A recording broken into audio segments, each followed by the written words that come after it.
오늘 우리에게 주시는 하나님 말씀은 베드로후서 2장 12절부터 16절까지 말씀입니다. 베드로후서 2장 12절부터 16절까지 말씀입니다.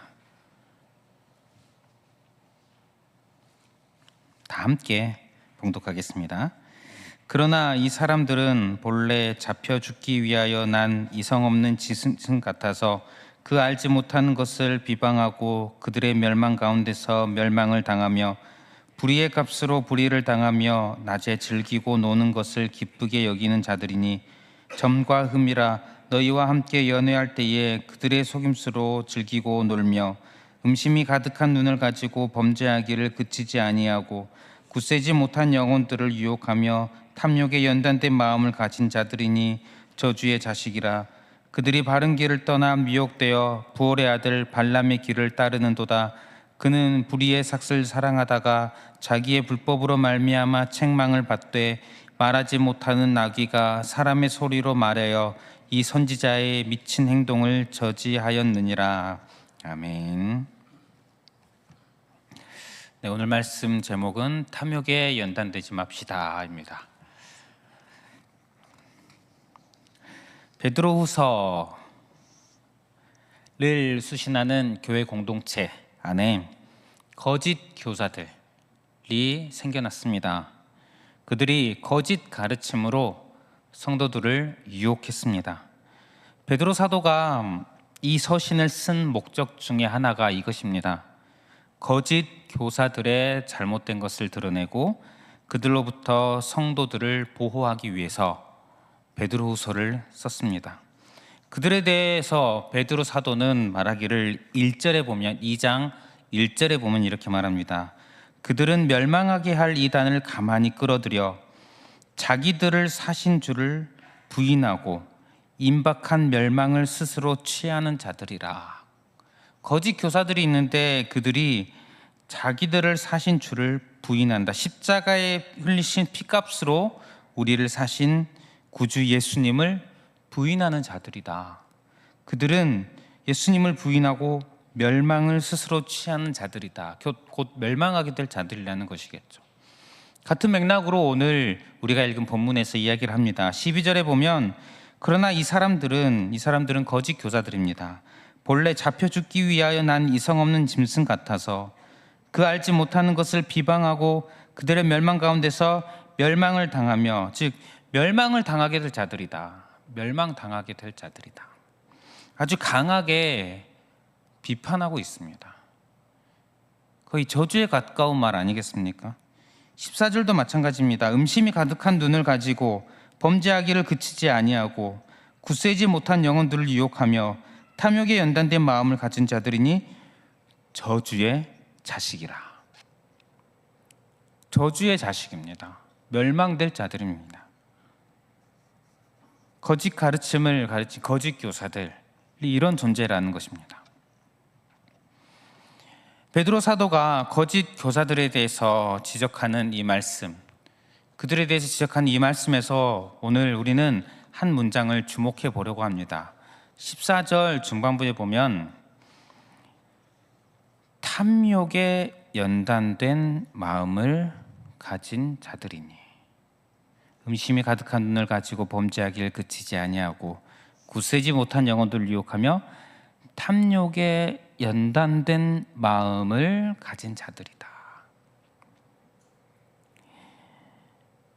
거짓 교사들이 탐욕에 연단된 마음을 가지고 있다. 베드로 사도가 거짓 교사들이 참 악하고 그들이 저주받을 자들로, 멸망당할 자들로 이야기하는데 그들의 그 악의 근원을 베드로후서 2장을 보면 탐욕으로 이야기를 합니다. 3절에 보면 이렇게 말합니다. 그들이 탐심으로써 지어낸 말을 가지고 너희로 이득을 삼으니, 그들이 거짓된 가르침을 만들어내서 가르치는데 탐심으로 만들어냈습니다. 탐심으로 만들어냈습니다. 13절에 보면 불의의 값으로 불의를 당하며 낮에 즐기고 노는 것을 기쁘게 여기는 자들이니 점과 흠이라 너희와 함께 연할 때에 그들의 속임수로 즐기고 놀며. 여기에 보면 그 거짓 교사들이 낮에 즐기고 노는 것을 기쁘게 여긴다. 속임수로 즐기고 논다. 단순히 놀기를 좋아한다는 의미가 아닙니다. 또는 게으르다라는 이런 의미가 아닙니다. 이것은 항상 쾌락을 쫓는 그런 모습입니다. 즉 자신들의 쾌락을 채우는, 탐욕을, 정욕을 채우는 데에 몰두하는 자들이라는 것을 보여주고 있습니다. 또 14절 앞부분에 보면 음심이 가득한 눈을 가지고 범죄하기를 그치지 아니하고 굳세지 못한 영혼들을 유혹한다. 음심은 육신적으로 볼 때에는 성적인 그런 욕망을 이야기할 것입니다. 성적인 욕망을 하나님의 뜻에 맞지 않게 채우는 데에 몰두하는 것. 또 이 음심이라는 것을 우리가 영적으로 봤을 때에 하나님이 아닌 다른 것을 사랑하는 것을 의미합니다. 탐심이라는 것은, 이 탐욕이라는 것은 결국에는 우리를 우상 숭배의 자리에 가게 만듭니다. 즉 하나님보다 다른 것을 더 갈망하게 만들어 버립니다. 하나님보다 다른 것을 더 사랑하게 만듭니다.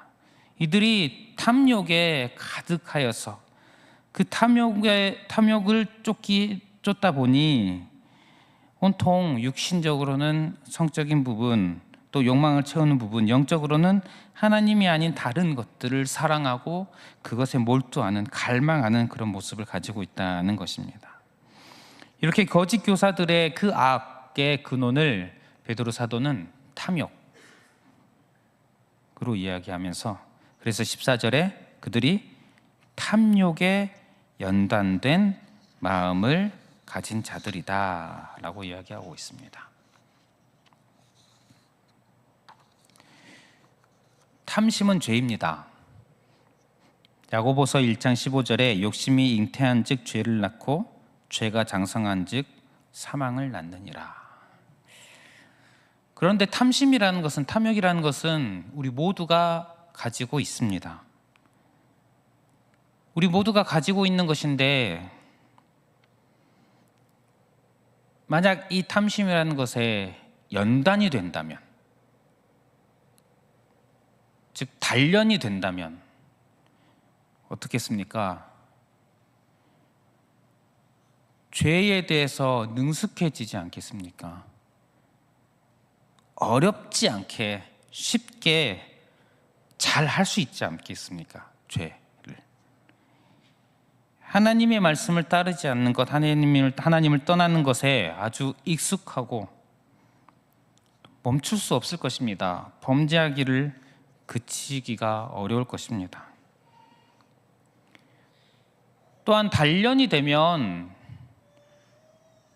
굳은 살이 박히지 않겠습니까? 굳은 살이 박히면 바늘로 찔려도 잘 아프지가 않습니다. 영적으로 단단해지고 굳어지고 소경이 될 것입니다. 그래서 내가 죄를 짓고 있음에도 죄인 줄 모르고, 죄에 대해서 지적을 해도 죄인 줄 모르고, 짐승인 나귀가 볼 수 있는 것도 보지 못하는 영적으로 소경과 같은 자가 될 수 있다는 것입니다. 거짓 교사들에 대해서 15절, 16절에는 발람의 길을 따르는 자들이라고 이야기하고 있습니다. 발람을 기억하실 것입니다. 출애굽 시대에 등장하는 사람입니다. 여호와의 말을 전하는 자로 등장합니다. 여호와의 선지자 같은 그런 역할이죠. 그런 비슷한 역할을 하는 사람입니다. 모압의 왕 발락은 이스라엘과 출애굽한 이스라엘과 전쟁을 하려고 합니다. 그런데 당시 세계의 많은 나라들은 이스라엘을 두려워하였습니다. 이집트에서 나온 이야기, 또 홍해의 이야기, 모든 이야기들을 다 알고 있기 때문입니다. 그래서 이 발락은 전쟁을 일으키기에 앞서, 이스라엘을 치기에 앞서서 발람이라는 자에게 자신의 신하를 보내서 요청을 합니다. 어떤 요청이냐면 이스라엘을 저주해 주십시오, 이런 요청입니다. 여호와의 말을 전하는 발람은 그 이야기를 들었지만 하나님께서 발람에게 하지 말라고 하셨습니다. 이스라엘을 저주하지 말라고 하셨습니다. 발락을 위해서 그런 것을 하지 말라고 하셨습니다. 그래서 처음에는 발람이 발락의 요청을 거절하였습니다. 처음엔 거절하였는데 결국에는 그 요청에 응합니다. 엄청난 보상을 주었기 때문입니다. 엄청난 보상을 나중에 준다고 하니 결국엔 그 요청에 응합니다. 그래서 발람은 이스라엘을 저주하러 갑니다. 그런데 가는 길에 여호와의 사자가 칼을 빼어들고 서 있는 것입니다. 가는 길목에 발람을 죽이려는 것이죠. 이스라엘을 저주하려는 하나님의 말씀을 듣지 않는 발람을 죽이려고 여호와의 사자가 칼을 빼어들고 길목에 서 있습니다. 그런데 발람은 이 모습을 보지 못했는데 그가 타고 있던 나귀가 이 모습을 봅니다. 그래서 이 나귀가 여호와의 사자를 보고 자꾸 피해갑니다. 옆으로 가고 피하고. 발람은 이 상황도 모르고 나귀를 이상하게 여기며 실랑이를 벌이며 또 나귀에게 똑바로 가라고 때리기까지 합니다. 이런 실랑이가 벌어지다가 나중에 나귀가 말을 해버립니다. 자신을 왜 때리느냐고, 내가 괜히 이러겠느냐고. 나귀가 말을 하자 그때서야 하나님께서 발람의 눈을 밝혀주셨고 여호와의 사자가 칼을 빼들고 죽이려는 것을 보게 됩니다. 결국 회개하게 되죠. 이 이야기를 가지고 2장 15절에 이렇게 말합니다. 그들이 바른 길을 떠나 미혹되어 부올의 아들 발람의 길을 따르는도다. 그는 불의의 삭을 사랑하다가 불의의 삭을 사랑했습니다. 발락 왕이 제시한 엄청난 보수를 탐했습니다. 사랑한 것입니다. 탐욕스러운 탐욕을 가진 것이죠. 탐욕을 따라서 행동을 하였습니다. 그 행동을 가지고 16절에 자기의 불법으로 말미암아 책망을 받되 말하지 못하는 나귀가 사람의 소리로 말하여 이 선지자의 미친 행동을 저지하였느니라. 탐욕으로 행하는 그의 행동을 미친 행동이라고 이야기하고 있습니다. 나귀가 말해서라도 지적하는, 하나님께서 나귀를 말하게 만드셔서까지 지적하는 아주 미친 행동이라는 것입니다. 우리가 탐욕에 연단되어 버리면 미친 행동을 하게 될 것입니다. 거짓 선지자와 같은 그런 멸망에 갈 만한 일들을 하면서도 제대로 알지 못하겠지 않겠습니까? 우리는 오늘 이 말씀을 보면서 생각을 하게 됩니다. 나는 지금 어떠한가? 누구에게나 우리 모두에게 있는 이 탐욕이라는 이 죄성, 이것을 나는 어떻게 다루고 있는가? 여러분 어떻게 다루고 계십니까? 어떻게 다루고 계십니까? 내가 어떻게든 이 탐욕에 연단되지 않으려고 노력하고 계십니까? 아니면 연단되고 계십니까? 이 시간 우리가 스스로를 돌아보았으면 좋겠습니다. 나의 모습을 발견하였으면 좋겠습니다. 성경에서 말하는 이 탐욕들을 우리가 실제 삶에 적용을 해본다면 탐욕에는 어떤 것들이 있을까요? 가장 먼저는 물질적인 탐욕이 있겠죠. 어떤 돈이나 재산이나 물건 같은 것들을 과하게 갈망하거나 축적하려는 그런 마음들을 탐욕이라고 할 수 있겠죠. 우리가 과도한 부를 축적하는 것은 사실 주기도문에서 일용할 양식을 구하는 것과 그 기도와는 맞지 않는 삶이라고 할 수 있을 것입니다. 그렇다면 우리가 과도한 부를 축적할 것이 아니라 나눌 줄 알아야겠죠. 또한 물질적인 부분에 있어서 필요 이상으로 과도하게 소비하는 것도 어떻게 보면 탐욕이라고 할 수도 있을 것입니다. 그런데 이런 우리의 탐욕이 자꾸 연단되면 어떻게 되겠습니까? 부당한 방법으로 부를 축적해도 아무런 죄책감이 들지 않을 것입니다. 정직함, 그리스도인이 마땅히 가져야 할 정직함. 내가 손해를 보더라도 정직함을 지키겠다. 당연한 일 아니겠습니까? 그리스도인이라면. 하지만 우리가 살고 있는 이 땅에서 그리스도인들의 모습이 이것을 당연하게 여기며 살고 있는지 우리가 우리 자신을 돌아볼 필요가 있는 것 같습니다. 탐욕에 연단되어 버리면 죄책감을 잘 느끼지도 못하고, 죄책감이 있다 하더라도 그 죄책감이 나의 삶을 거룩하게 바꾸지 못하는 것 같습니다. 저와 여러분들은 어떠합니까? 우리가 실제적으로 또 탐욕에 대해서 생각해 본다면 어떤 지위나 명예 등에 대한 욕심, 또 탐욕이 될 수 있을 것입니다. 과도하게 이런 지위나 명예 등에 대해서 욕심을 가지게 되면 어떻게 되겠습니까? 다른 사람을 나보다 낮은 존재로 여기게 될 것입니다. 나의 명예를 위해서 다른 사람을 짓밟을 수도 있을 것입니다. 다른 사람에게 상처를 주어서라도 내가 어떻게든 지위를 얻고 명예를 얻기 위해 힘을 쓸 것이고, 또 결국은 부당한 방법으로 권력을 차지하려 할 것입니다. 부당한 방법으로, 적절하지 않은 방법으로 권력을 차지하는 것은 결코 그리스도인이 가져서는 안 될 자세입니다. 우린 이것을 용납하면 안 되고 회개해야 하는 일입니다. 또 탐욕을 무엇이 있을까요? 쾌락에 대한 탐욕이 있을 것입니다. 대표적으로 성에 대한 탐욕, 우리가 성을 하나님께서 기뻐하시지 않는 방법으로 사용한다면 탐욕이라 할 수 있겠죠. 삶의 주된 이유가 성욕을 채우는 것, 그렇게 살아가는 사람들이 실제로 참 많이 있습니다. 성에 대해서 중독되고 부적절한 성적인 어떤 관계나 행위들을 하는 것 있을 것입니다. 또 다른 면에 있어서 쾌락이, 음식에 대해서도 탐욕이라고 생각해 본 적이 있으십니까? 제가 알기로 우리 고신교단의 선배님들은 음식을 먹는 것에 대해서도 탐욕을 고려하고 조심하였다는 것으로 기억을 합니다. 폭식을 하는 것,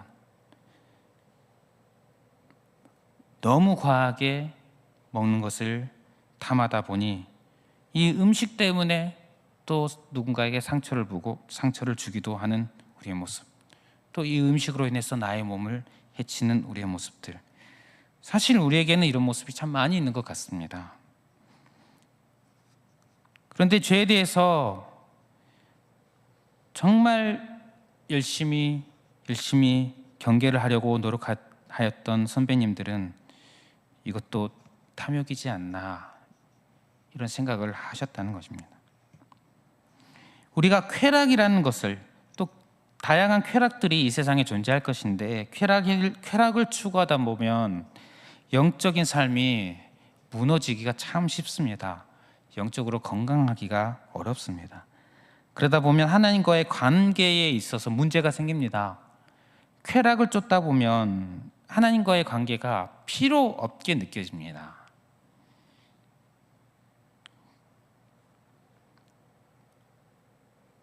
또 우리가 마지막으로 탐욕에 대해서 생각해 본다면 인정과 칭찬에 대한 탐욕. 우리 모두 인정받고 칭찬받고 싶어 합니다. 그런데 이것이 과해지면 어떻게 되겠습니까?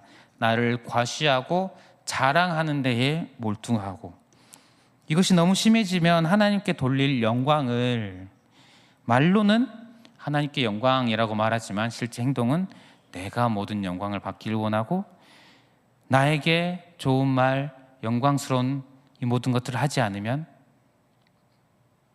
기분 나빠하고. 여러분, 저와 여러분들이 혹시 탐욕으로 연단되어 있는 면이 있지 않습니까? 잠시 생각해 본 이 탐욕의 모습들, 죄악들 어떻습니까? 이런 죄를 내가 지을 때에 쉽게 능숙하게 짓고 계십니까? 혹시 웬만해서는 내가 이런 행동을 하는데 이 부분에서 죄책감을 잘 느끼지 못하고 계시진 않습니까?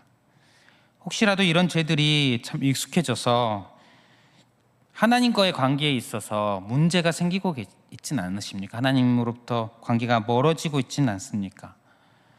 여러분, 탐심은 결국 우상숭배로 이어집니다. 골로새서 3장 5절에 그러므로 땅에 있는 지체를 죽이라, 곧 음란과 부정과 사욕과 악한 정욕과 탐심이니 탐심은 우상숭배니라. 결국 우상숭배를 하게 합니다. 하나님으로부터 멀어지게 하고 하나님 아닌 다른 것을 사랑하게 만드는 것이 탐심이다. 그러므로 저와 여러분들이 탐심에 익숙해지지 않았으면 좋겠습니다. 탐욕에 능숙해지지 않으셨으면 좋겠습니다. 나에게서 나오는 이 탐욕, 탐심, 이것으로 인하여서 죄를 행하는 것을 불편하고 어려워지는 그런 은혜가 있으시기를 축복합니다. 조그마한 탐욕에도, 조그마한 죄에도 하나님의 말씀이 내 심령을 찔러서 아파서 피가 나는 것 같은 그런 아픔과 민감함이 저 여러분들에게 넘치시기를 축복합니다. 우리 탐욕에 연단되지 마십시다. 탐욕에 연단되지 않게 해달라고 기도하는 저와 여러분들 되시길 바랍니다. 그렇기 위해서 우리가 기억해야 할 것이 있습니다. 이 탐심이라는 것을, 탐욕이라는 것을 우리가 어떻게 멀리할 수 있을까요? 연단되지 않을 수 있을까요? 기억을 하시면 됩니다. 예수님의 십자가를. 예수님의 십자가는 우리 탐심을 죽이셨습니다. 예수님은 십자가의 죽으심으로 우리의 모든 죄에 대한 죄값을 치르셨습니다. 우리의 이 탐욕, 이 죄성, 이 탐욕에 대한 값도 모두 다 치르셨다는 것입니다.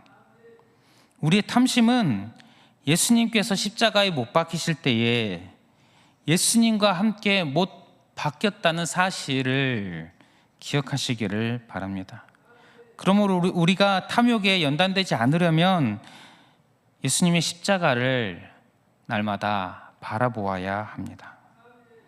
우리는 이 말씀을 기억합니다. 내가 그리스도와 함께 십자가에 못 박혔나니.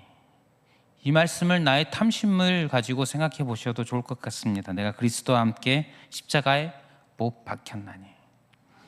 그런즉 이제는 내가 사는 것이 아니요 오직 내 안에 그리스도께서 사시는 것이라.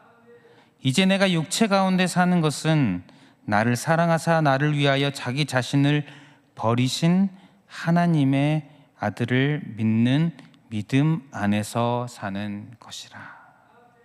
또 히브리서 12장 2절은 믿음의 주요 또 온전하게 하시는 이인 예수를 바라보자. 예수님을 바라보았으면 좋겠습니다. 예수님의 십자가를 바라보고 그 십자가가 나로 하여금 탐심을 죽이고 탐심을 멀리하고 탐심에 연단되지 않게 만드는 그런 은혜를 경험하시는 그런 저와 여러분들 되시기를 축복합니다. 우리 찬양하고 기도하겠습니다. 주께 가까이 날 이끄소서. 함께 찬양하겠습니다.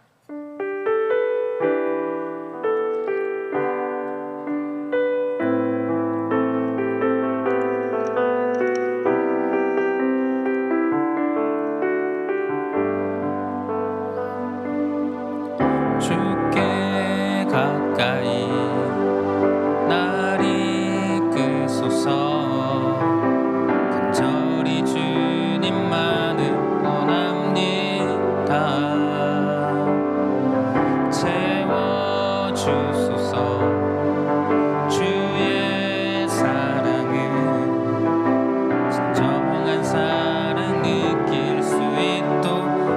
가까이 날 이끄소서. 주께 가까이 날 이끄소서. 간절히 주님만을 원합니다. 채워주소서. 주의 사랑을 진정한 찬양 드릴 수 있도록 목마른 나의 영혼, 목마른 나의 영혼 주를 부르니 나의 맘 만져 주소서. 주님만을 원합니다. 더 원합니다. 나의 맘 만져 목마른 나의 영혼, 목마른 나의 영혼 주를 부르니 나의 맘 만져 주소서. 주님만을 원합니다. 더 원합니다. 나의 맘 만져. 처음부터 부르겠습니다. 주께 가까이, 주께 가까이 날 이끄소서. 간절히 주님만을 원합니다. 채워주소서. 주의 사랑을 진정한 찬양 드릴 수 있도록 주께 가까이, 주께 가까이 날 이끄소서. 간절히 주님만